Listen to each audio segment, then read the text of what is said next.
வணக்கம். இன்றைக்கி மார்க்கெட் அப்டேட்ஸில் காலையில் மார்க்கெட் ஓப்பன் ஆகிறப்பவே நிஃப்டி ஒரு 200 பாயிண்ட்டும் பேங்க் நிஃப்டி ஒரு 400 பாயிண்ட் வரமே கீழே இறங்கி இருந்தது.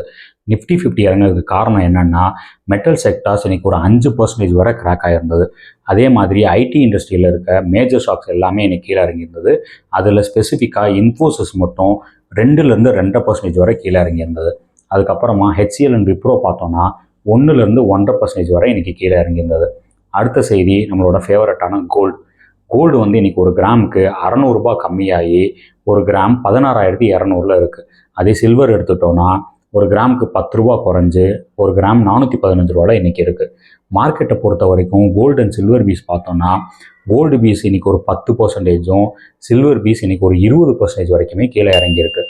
February 1 பட்ஜெட் வரப்போகுது. ஸோ அதை பேஸ் பண்ணி எக்கனாமிக் சர்வே ரிப்போர்ட் ஒன்று ரிலீஸ் பண்ணியிருந்தாங்க. அந்த சர்வே ரிப்போர்ட் என்ன சொல்லுதுன்னா, கோல்டு, காப்பர் இந்த மாதிரி ப்ரீஷியஸ் மெட்டலோட ப்ரைஸ் எல்லாமே இன்னுமே விலை அதிகமாகிறதுக்கு தான் சான்சஸ் நிறையா இருக்குன்னு அந்த ரிப்போர்ட்டில் சொல்கிறாங்க. அடுத்த செய்தி, ஃபாரின் போர்ட்ஃபோலியோ இன்வெஸ்டர்ஸ் யாருமே இந்தியன் மார்க்கெட்டில் இன்வெஸ்ட் பண்ணுறதுக்கு இன்ட்ரெஸ்ட் காட்ட மாட்டேங்கிறாங்க. மெயின் ரீசன் என்னன்னா, இந்தியன் ருப்பியோட வேல்யூ குறைஞ்சிட்டே வருது. அது மட்டும் இல்லாமல் இந்தியன் மார்க்கெட்டில் ஏர்னிங்ஸை பொறுத்த வரைக்கும் பெருசாக எதுவும் இல்லைன்னு ஃபீல் பண்ணுறாங்க. சவுத் இந்தியன் பேங்க்கில் இன்றைக்கி ஒரு மிகப்பெரிய செய்தி. அந்த செய்தினால் சவுத் இந்தியன் பேங்க்கோட ஷேர் ப்ரைஸ் 15லேருந்து 20% வரை இன்றைக்கி கீழே இறங்கியிருக்கு. ஏன்னா சவுத் இந்தியன் பேங்க்கோட MD அண்ட் CEO இருக்கிற PR சேஷாத்ரி அவங்களோட டைம் பீரியட் வந்துட்டு செப்டம்பர் 30 முடியுது. செப்டம்பர் 30க்கு அப்புறமா ஃபர்தராக சவுத் இந்தியன் பேங்க்கோட கண்டினியூ பண்ணலன்னு PR சேஷாத்ரி அனௌன்ஸ் பண்ணியிருக்காரு.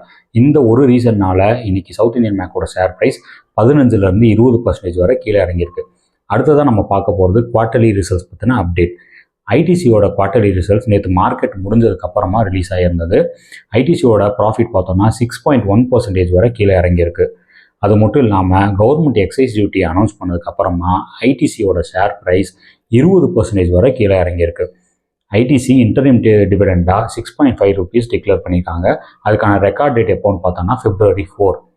அடுத்த செய்தி, கூகுள் இந்தியாவோட மார்ஜின் 23% டிக்ளைன் ஆகிருக்கு. அவங்களோட ரெவன்யூ ஃப்ளாட்னு அனௌன்ஸ் பண்ணியிருக்காங்க.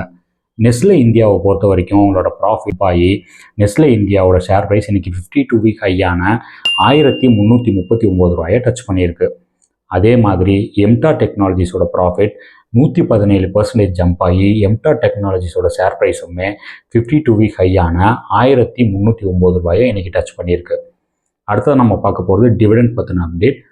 வர்ற February 2 6 வரைக்கும் மேஜர் கம்பெனிஸ் டிவிடெண்ட் டிக்ளேர் பண்ணியிருக்காங்க. அதில் என்னென்னலாம் பார்த்தோம்னா, Bharat petroleum, ITC, Cochin shipyard and REC power இந்த மாதிரி கம்பெனிஸ் எல்லாம் அடுத்த வீக் டிவிடெண்ட் டிக்ளேர் பண்ணியிருக்காங்க. அது மட்டும் இல்லாமல் இன்னும் நிறையா கம்பெனிஸோட டிவிடெண்டுமே அடுத்த வீக் வருது. இதுதான் இன்றைக்கி மார்க்கெட் பற்றின செய்திகள். இன்றைக்கி டிஸ்கஸ் பண்ண இன்ஃபர்மேஷன் எல்லாமே உங்களுக்கு யூஸ்ஃபுல்லாக இருக்கும்னு நம்புகிறோம். இந்த வீடியோ பிடிச்சிருந்தால் லைக் பண்ணுங்கள். அப்படியே நம்ம சேனலை சப்ஸ்கிரைப் பண்ணிவிட்டு பெல் பட்டனை தட்டி விடுங்க. இந்த வீடியோ யூஸ்ஃபுல்லாக இருக்குன்னு தோணுச்சுன்னா உங்கள் ஃப்ரெண்ட்ஸ் அண்ட் நெய்பர்ஸ்க்கு ஷேர் பண்ணுங்கள். நன்றி, வணக்கம்.